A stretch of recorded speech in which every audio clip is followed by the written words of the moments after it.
कि साहब नक्शा तो पूरा नीला हो गया, कश्मीर से लेकर कन्याकुमारी तक हर जगह इनका वोट है, हर जगह एक नारा गूंजता है। यह नीचे से आवाज लगाते हैं बहुजन समाज पार्टी जिंदाबाद, तो कश्मीर से आवाज, हिमाचल से आवाज, पंजाब से आवाज, उत्तराखंड से आवाज, उत्तर प्रदेश से आवाज, राजस्थान, मध्य प्रदेश, छत्तीसगढ़ से, महाराष्ट्र से, गुजरात से, केरला से, कर्नाटक से, तमिलनाडु से, हर जगह से आवाज आती है, बहन कुमारी मायावती जी जिंदाबाद, आदरणीय बहन जी जिंदाबाद, बहुजन समाज पार्टी जिंदाबाद। यह स्थिति इनके विपरीत हो जाती है और यह सोचकर आरएसएस और वर्तमान केंद्रीय पार्टियों के पसीने छूट जाते हैं। साथियों,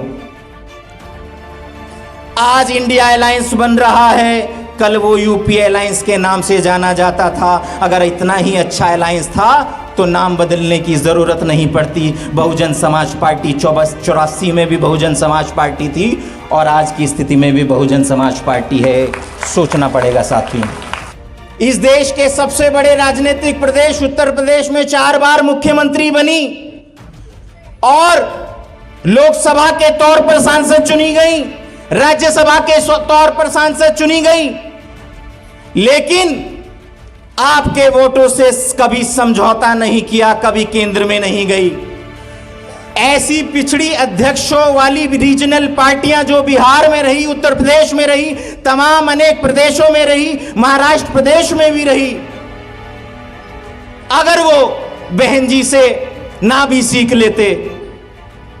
मान्यवर साहब से सीख ले लेते, जिनकी कल पुण्यतिथि पूरे देश में मनाई जा रही थी, उनसे ना लेते तो बाबा साहब से या सभी महापुरुषों से ले लेते, तो जब उस सरकार में वो अपनी गोटी फिट करके केंद्रीय मंत्री बन रहे थे, तब इसकी जरूरत नहीं पड़ती कि मंडल कमीशन लागू करो वरना कुर्सी खाली करो, जो काम बीएसपी ने सरकार में उत्तर प्रदेश में रहते हुए किया और जिसके बलबूते पर केंद्र की सरकार को चैलेंज करते हुए किया। और बहन जी ने वह जवाब दिया था कि मैंने अपने समाज को तैयार किया है। मान्यवर साहब ने अपने समाज को तैयार किया है। बाबा साहब की विचारधारा पर चलते हुए महात्मा फूले, शाहू महाराज, नारायण गुरु, पेरियार साहब और सभी महापुरुषों की विचारधारा को याद करते हुए, उसको समझते हुए, उस पर अमल करते हुए मैंने अपने समाज को तैयार किया है। उन्होंने 2 लाइन में कहा था, और मेरा समाज आने वाले 10 साल में तैयार हो जाएगा। यह जवाब बहन जी ने, आदरणीय बहन जी ने उस पत्रकार को दिया था। मान्यवर कांशीराम साहब जी के 17वें महापरिनिर्वाण दिवस के मौके पर आज महाराष्ट्र प्रदेश के जिला नागपुर में सबसे पहले सभी महापुरुषों को नमन करते हुए, विशेषकर महात्मा फूले, छत्रपति शाहू जी महाराज, नारायण गुरु, रामास्वामी पेरियार जी,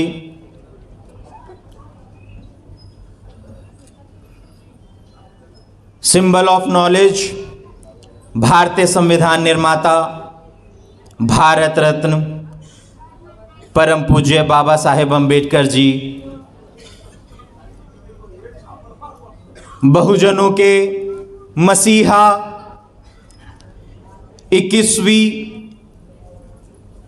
सदी के युग पुरुष, बहुजन समाज पार्टी के संस्थापक, जिनकी याद में कल 9 अक्टूबर को पूरे भारत देश के हर प्रदेश के साथ साथ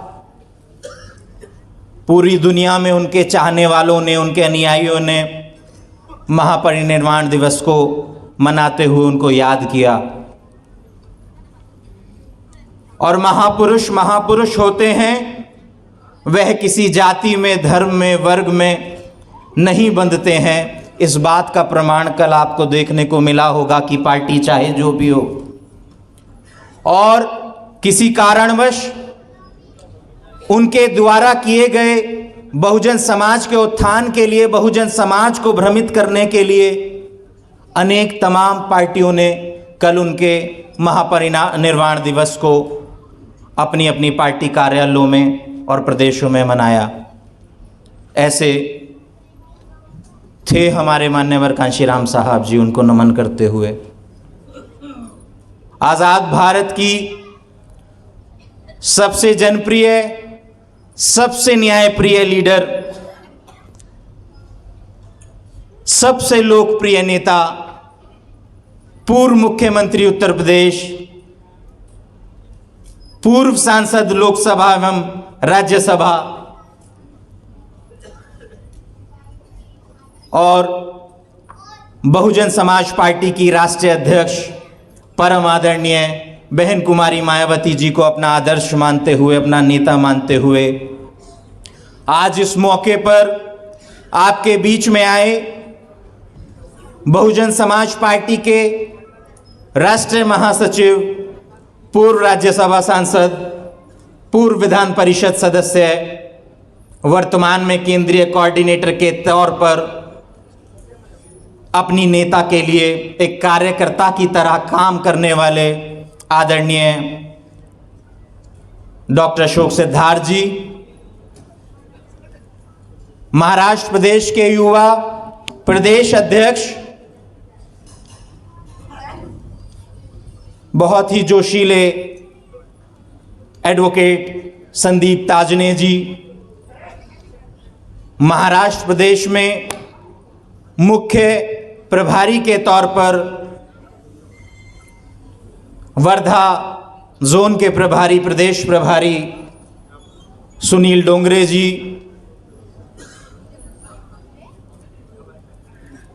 जयकर जी, डाहट जी, सभी प्रदेश के पदाधिकारीगण, खास तौर पर नागपुर जिले के जिलाध्यक्ष ओपुल जी, उपाध्यक्ष अमित जी, हमारी माताएं बहनें, सम्मानित मंच और विशेष तौर पर बीच की पंक्ति में बैठी हमारी माताएं बहनें और बहन जी के मान्यवर कांशीराम साहब के बीएसपी के संघर्षशील, कर्मठ युवाओं, वोटर्स, सपोर्टर्स, कार्यकर्ताओं को मेरा नितिन सिंह की ओर से जय भीम। साथियों, प्रेरणा कहीं से भी ली जा सकती है और अगर हम अपने महापुरुषों को देखें, उनके जीवन को जानने की कोशिश करें, उनके संघर्षों को जानने की कोशिश करें, तो हर महापुरुष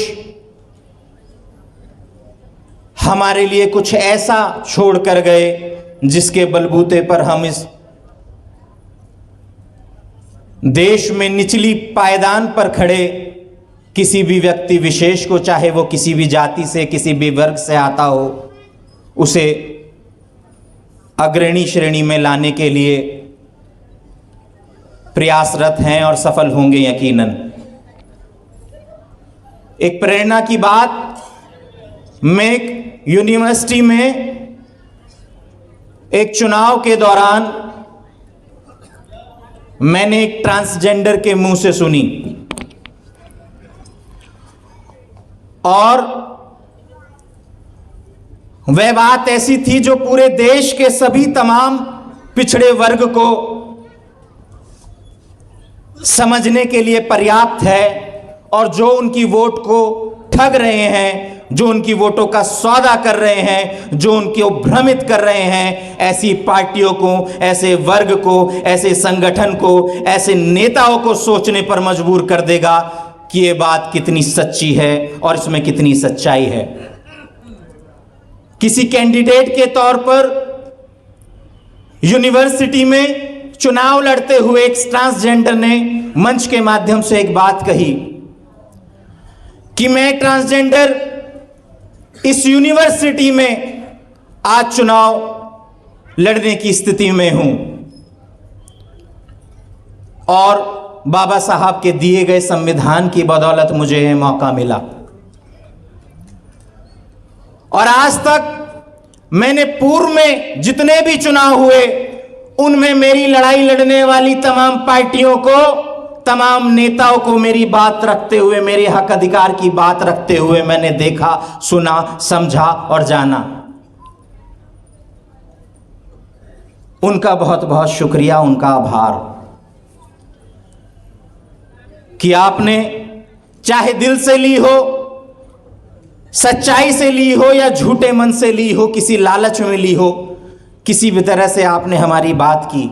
लेकिन आज हम इस योग्य हैं कि अपनी बात खुद रख सकते हैं, अपने हक अधिकार की लड़ाई खुद लड़ सकते हैं। और आज इस मंच के माध्यम से पूरी देश की तमाम ऐसी पार्टियां, ऐसे अलायंस जो किसी भी रूप में जाने जाते आए हों या आज वर्तमान परिस्थिति में आपको आपकी वोट लेने की हकदारी करते हों और तरह तरह के भ्रमित करते हुए वादे आपके बीच रखते हों, बातें करते हों, उनसे पूरे देश के कमजोर समझे जाने वाले वर्ग अर्थात इस देश के SC, ST, OBC माइनॉरिटीज और इस देश के सामान्य वर्ग से आने वाली आम जनता, मेहनतकश लोग इस देश की वर्तमान सरकार चलाने वाली केंद्रीय पार्टी के बनाए गए अलायंस से और पूर्व में 50 सालों से ज्यादा राज करने वाली पार्टी के बनाए गए अलायंस से यह कहते हैं कि आभार आपका कि आपने हमारी लड़ाई लड़ने की जो कोशिश की, हम जानते हैं कैसी की, उसके लिए आभारी हैं आपके। लेकिन एक इंटरव्यू के दौरान आदरणीय बहन जी एक पत्रकार को एक जवाब देती हैं कि बहन जी आप मुख्यमंत्री बन गई हैं और आप केंद्र में जाने की बात करती हैं। और उसने बड़े मुस्कुराते हुए सरकाज़म के लहजे में कटाक्ष करते हुए उनसे यह प्रश्न किया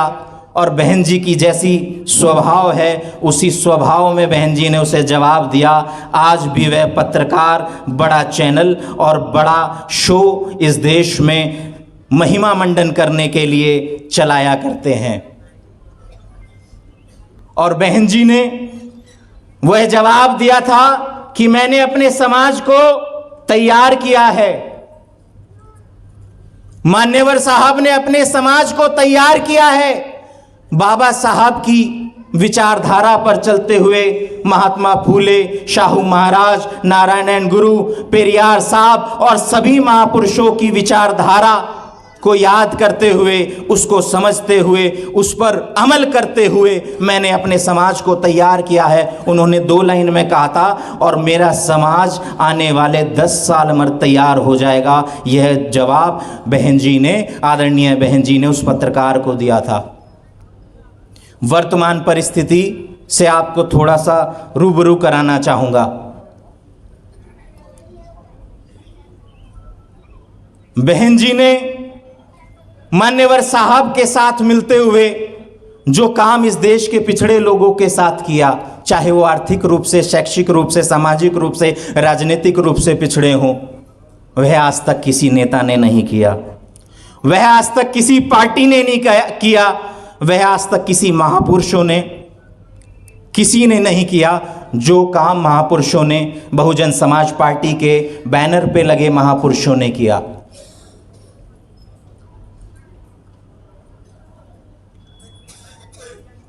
आदरणीय बहन जी ने मान्यवर साहब के साथ मिलते हुए, उनकी शिष्या आदरणीय बहन जी रही। बहन जी पहले महासचिव, फिर उपाध्यक्ष और फिर देश की तीसरी सबसे बड़ी पार्टी बहुजन समाज पार्टी की अध्यक्ष बनी। और तब से लेकर आज तक मान्यवर साहब भी 2006 में, आज हम एक दिन बाद भी नागपुर में उनका परिनिर्वाण दिवस मना रहे हैं।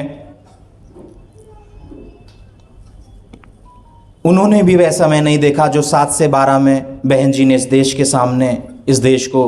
दिखाया, उनका स्वाभिमान बढ़ाया, उनके लिए एक सीख दी।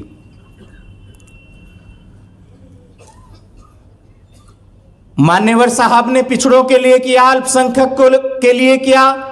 एससी के लिए किया, एसटी के लिए किया, और बाबा साहब ने इस देश के हर एक व्यक्ति के लिए किया, हर एक युवा के लिए किया, महिला के लिए किया, हर एक वर्ग के लिए किया, हर एक क्षेत्र के लिए किया। अगर ये पार्टियां जो अपने आप को नारा देकर बोलती हैं कि जिसकी जितनी संख्या भारी, और आज उसके 30 या 40 वर्षों के अंतराल के बाद बोलती हैं उसकी उतनी हिस्सेदारी, अगर यह सरकार ना बनाई होती तो हम समझते कि चलो देर से जागे मगर दुरुस्त जागे। ऐसी पिछड़ी अध्यक्षों वाली रीजनल पार्टियां जो बिहार में रही, उत्तर प्रदेश में रही, तमाम अनेक प्रदेशों में रही, महाराष्ट्र प्रदेश में भी रही, अगर वो बहन जी से ना भी सीख लेते, मान्यवर साहब से सीख लेते, जिनकी कल पुण्यतिथि पूरे देश में मनाई जा रही थी, उनसे ना लेते तो बाबा साहब से या सभी महापुरुषों से ले लेते, तो जब उस सरकार में वो अपनी गोटी फिट करके केंद्रीय मंत्री बन रहे थे तब इसकी जरूरत नहीं पड़ती कि मंडल कमीशन लागू करो वरना कुर्सी खाली करो, जो काम बीएसपी ने सरकार में उत्तर प्रदेश में रहते हुए किया और जिसके बलबूते पर केंद्र की सरकार को चैलेंज करते हुए किया। अगर बिहार प्रदेश में या उत्तर प्रदेश में जिन्होंने सरकार चलाई या महाराष्ट्र प्रदेश में जिन्होंने सरकार चलाई, अगर उन्होंने किया होता तो आज भागीदारी की बात नहीं हो रही होती। लेकिन उन्होंने क्यों नहीं किया? वो बहन जी से और मान्यवर साहब की शिष्या से ठीक विपरीत स्थिति में काम कर रहे थे। परिस्थितियां सेम थी। आजाद भारत के बाद जितने भी चुनाव हुए, बाबा साहब की बदौलत, संविधान की बदौलत, जब देश में पार्टियां राज्य स्तर पर सरकारें बना रही थी, ऐसी परिस्थिति में मौका मिलता अगर बहन जी की तरह आप सीख लेते और लालच ना करते हुए केंद्रीय मंत्री ना बनते, सांसद ना बनते, बार्गेनिंग करते हुए विधायक ना बनते या राज्य में मंत्री ना बनते, तो ऐसा संभव था। आदरणीय बहन जी इस देश के सबसे बड़े राजनीतिक प्रदेश उत्तर प्रदेश में 4 बार मुख्यमंत्री बनी और लोकसभा के तौर पर सांसद चुनी गई, राज्यसभा के तौर पर सांसद चुनी गई, लेकिन आपके वोटों से कभी समझौता नहीं किया, कभी केंद्र में नहीं गई। आज इंडिया अलायंस बन रहा है, कल वो यूपीए अलायंस के नाम से जाना जाता था। अगर इतना ही अच्छा अलायंस था तो नाम बदलने की जरूरत नहीं पड़ती। बहुजन समाज पार्टी 84 में भी बहुजन समाज पार्टी थी और आज की स्थिति में भी बहुजन समाज पार्टी है। सोचना पड़ेगा साथियों, चीट करने की जरूरत नहीं होती। कभी यूपीए अलायंस बनता था तो ऐसी पार्टियों के नेताओं से कहते थे, आरएनडी होती है ना, कंप्यूटर पे देखा जाता है कि क्षेत्र देखो, जैसे हम वोटिंग इलेक्शन आते हैं तो आजकल ईवीएम के माध्यम से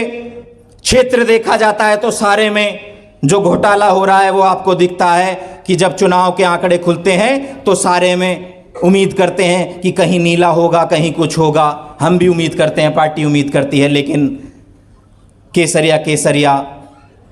नजर आने लगता है। तो जब ये लोग आकलन करते हैं, आरएनडी करते हैं, तो जैसे शुरुआत करते हैं नीचे से, वो महाराष्ट्र से भी करते हैं, गुजरात से करते हैं, राजस्थान, मध्य प्रदेश, छत्तीसगढ़ से करते हैं, तो पूछा करते हैं कि उत्तर प्रदेश में, बिहार में कौन है? बिहार में ये पार्टी है, इसके ये नेता हैं। रंग दिखता है कि चलो थोड़े से हैं, हरे हैं, अपनी सीमा से बाहर नहीं है। महाराष्ट्र में हैं, इनकी वोटों का दम भरने वाली पार्टियां, चलो थोड़े से हिस्से में हैं, बाहर में नहीं है। कहीं हरा, कहीं लाल, कहीं पीला, कोई दलित पक्षधर, कोई पिछड़ा पक्षधर, कोई अल्पसंख्यक पक्षधर पार्टियां अलग अलग रंग में पूरे मैप में दिखती हैं। और आखिर में जब पूछते हैं कि एक बार बीएसपी को भी देखो, इनका वोट बैंक कहाँ है, नेता की तो हम जानते हैं, ऐसी नेता हैं कि पूरे देश में इनसे बड़ा मास लीडर कोई नहीं है, आपकी बहन जी से बड़ा। और जब नक्शे पे आता है कि साहब नक्शा तो पूरा नीला हो गया, कश्मीर से लेकर कन्याकुमारी तक हर जगह इनका वोट है, हर जगह एक नारा गूंजता है, यह नीचे से आवाज लगाते हैं बहुजन समाज पार्टी जिंदाबाद, तो कश्मीर से आवाज, हिमाचल से आवाज, पंजाब से आवाज, उत्तराखंड से आवाज, उत्तर प्रदेश से आवाज, राजस्थान, मध्य प्रदेश, छत्तीसगढ़ से, महाराष्ट्र से, गुजरात से, केरला से, कर्नाटक से, तमिलनाडु से, हर जगह से आवाज आती है, बहन कुमारी मायावती जी जिंदाबाद, आदरणीय बहन जी जिंदाबाद, बहुजन समाज पार्टी जिंदाबाद। यह स्थिति इनके विपरीत हो जाती है और यह सोचकर आरएसएस और वर्तमान केंद्रीय पार्टियों के पसीने छूट जाते हैं साथियों, क्योंकि ये भी जानते हैं कि लाइन में जब लगवाया जाता है तो इंडिया अपने वालों को लगाता है कि आओ एविएशन मिनिस्ट्री आपको मिलेगी, इधर आ जाओ, ठीक है सर पीछे, कृषि मंत्री आपको मिलेगा, इधर आ जाओ पीछे,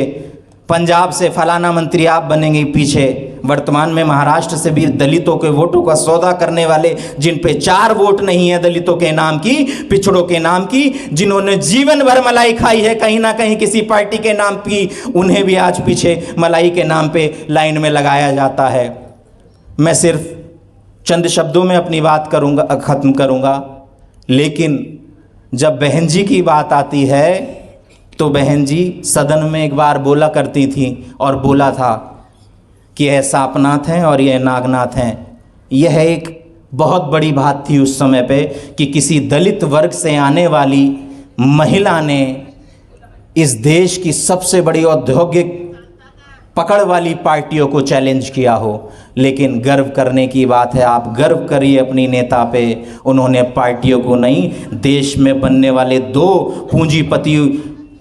लोगों के माध्यम से बनने वाले 2 सबसे बड़े अलायंस को इस बार चैलेंज किया है, जिसका एक का नाम एनडीए के नाम पर गठित किया गया है और दूसरे का नया नाम INDIA के नाम पर गठित किया गया है। ऐसे अलायंस को बहन जी ने चैलेंज करते हुए ना कभी उनकी लाइन में लगी थी और ना आज भी लाइन में हैं, और वह पूछ रही हैं कि बताओ मुझे क्या करना है। और उनके अनुयायी आज भी कह रहे हैं कि बहन जी बहुजन समाज पार्टी अगर हमसे रूठ गई तो हमारा सब रूठ गया, और हमारी नेता हमसे रूठ गई तो हमारा खुदा रूठ गया। बहन जी तुम जहां खड़ी होगी आपका वोटर आज भी वहां खड़ा है, और चाहे उत्तर प्रदेश, छत्तीसगढ़, राजस्थान, मध्य प्रदेश क्यों ना हो, महाराष्ट्र भी केंद्र सत्ता के तौर पर अगर आपको देखना चाहता है तो 2024 में आने वाले चुनाव के तौर पर आपके साथ खड़ा है। बहन जी निर्णय अपने स्वभाव से लेना, आपके स्वभाव में कभी आज तक कमी नहीं आई है, और मिशन में जवान स्वभाव के साथ होते हैं, उम्र के साथ नहीं, यह बहन जी आपको बताती हैं। और बहन जी के मिशन में तैयार होने वाले माननीय राष्ट्रीय समन्वयक, राष्ट्रीय कोऑर्डिनेटर आकाश आनंद जी पूरे देश में प्रचार करते हुए इस देश के युवाओं को और इस देश के आने वाली पीढ़ियों को बताते हैं कि मैदान में मैं भी तैयार खड़ा हूं, आप भी खड़े रहिए, हम भी तैयार खड़े हैं, और यह मंजिल बहुत करीब है, इससे भटकना नहीं है। बहुत देर इंतज़ार किया है, वह समय आ गया है, और भ्रमित करने के लिए कुछ नहीं है। राष्ट्रीय पार्टी आपके साथ है, राष्ट्रीय नेता आपके साथ है, विश्वविख्यात आइडियोलॉजी के अनुयायी आप हैं, और फूले शाहू अम्बेडकर की जमीन से आने वाले आप लोग हैं। आप लोगों को कोई चैलेंज नहीं कर सकता, बशर्ते आप लोग थोड़े भी कंफ्यूज या मायूस ना हो। हमें किससे लड़ना है जिस बात पर हमें भटकाया जाता है? हमें इस बात से नहीं लड़ना कि हमारी पार्टी बेहतर है, या आपके द्वारा 2 दिन से खड़े हुए नीले झंडे सामने लाकर हमारे वोटों की बात करने वाले, बाबा साहब की बात करने वाले, जय भीम की बात करने वाले लोगों से लड़ना है। नहीं, हमें इनसे नहीं लड़ना है। हमारा उद्देश्य एक था कि हमें, जैसे भी पूर्व में वक्ता ने कहा कि बाबा साहब ने कहा था कि जाओ अपने घर की दीवारों पर लिख दो तुम इस देश के शासक हो। मान्यवर साहब ने एक स्पीच में कहा था कि बाबा साहब, आज मैं परिस्थिति को जब टटोलने निकला, आकलन करने निकला, तो जिनके घरों की दीवारों पर आप शासक होने की बात करते थे, उनके तो घर ही ऐसे नहीं हैं जिनकी दीवारें इतनी मजबूत हों। वह तो घर भी फूस के घर हैं, छप्पर के घर हैं, वो कहाँ लिख दें। लेकिन मान्यवर साहब ने परिस्थिति बदल दी। जब हम उत्तर प्रदेश जाते हैं, आप उत्तर प्रदेश जाते हैं, 9 माइल एवेन्यू पे जाते हैं, तो 9 माइल एवेन्यू की दीवार पर मुझे मुख्यमंत्री पूर्व लिखा हुआ नज़र नहीं आता, मुझे लिखा हुआ नज़र आता है कि हम इस प्रदेश के शासक हैं। और राष्ट्रीय स्तर पर रकाबगंज रोड गुरुद्वारा, 4 रकाबगंज रोड पर लिखा नजर आता है कि हम इस देश के भी शासक हैं। मुझे हमेशा यह लिखा नजर आता है। तो साथियों, शासक हो, शोषित नहीं हो। सारी परिस्थितियां कुदरत भी चाहती है कि आपके अनुकूल हो। तो अपनी बहन जी पर विश्वास करते हुए आप 2024 में आने वाले चुनाव की तैयारियों में जुट जाइए और अच्छी तरह से चुनाव में भागीदारी कीजिए। आपकी भागीदारी की बहुत ज़रूरत है और आशा करता हूं कि आप ऐसा करने में सक्षम हैं और आप ज़रूर मंजिल आपको मिलेगी। इसी आशा उम्मीद के साथ अपनी बात समाप्त करता हूं। जय भीम, जय भारत, जय बहुजन समाज पार्टी। बहुजन विचारधारा को घर घर तक पहुंचाने के लिए हमारे YouTube चैनल को सब्सक्राइब करें, लाइक करें, कमेंट करें, शेयर करें और बेल आइकन की घंटी दबाना ना भूलें।